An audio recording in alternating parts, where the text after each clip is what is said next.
દરેક સ્ટુડન્ટના મનમાં એક જ સવાલ, કઈ બ્રાન્ચ સારી, કઈ બ્રાન્ચમાં મને ઇન્ટરેસ્ટ હશે.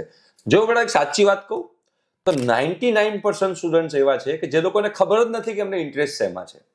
બધા કોમ્પ્યુટર આઈટીમાં જાય છે એટલે કોમ્પ્યુટર આઈટીમાં જવું, બધા મિકેનિકલમાં જાય છે તો મિકેનિકલમાં જવું, અમુક તેમ કહેતા હશે કે એન્જિનિયરિંગ કરાય જ નહીં. તો બેટા એક તમને બેઝિક નોલેજ આપું છું, પેરેન્ટ્સ હો કે સ્ટુડન્ટ હો, તમને લોકોને આઈડિયા આવશે કે તમને 11th 12thના સબ્જેક્ટ પરથી તમે લોકો નક્કી કરી શકો કે તમારે કઈ બ્રાન્ચમાં એડમિશન લેવું જોઈએ.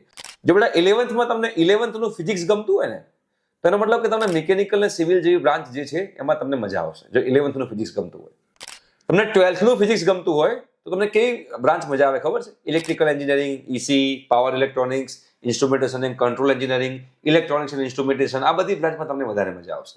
બેટા મેથ્સમાં મજા આવતી હોય, તમારો લોજિકલ પાવર સારો હોય, લોજિકલ એબિલિટી, થિંકિંગ એબિલિટી, જેને કહેવાય એપ્ટિટ્યુડ, તમને મજા આવતી હોય, મેથ્સમાં મજા આવતી હોય તો તમે computer, IT, ICT, data science, AI ML જેવી બ્રાન્ચમાં જઈ શકો છો, જ્યાં તમે સક્સેસફુલ થઈ શકશો.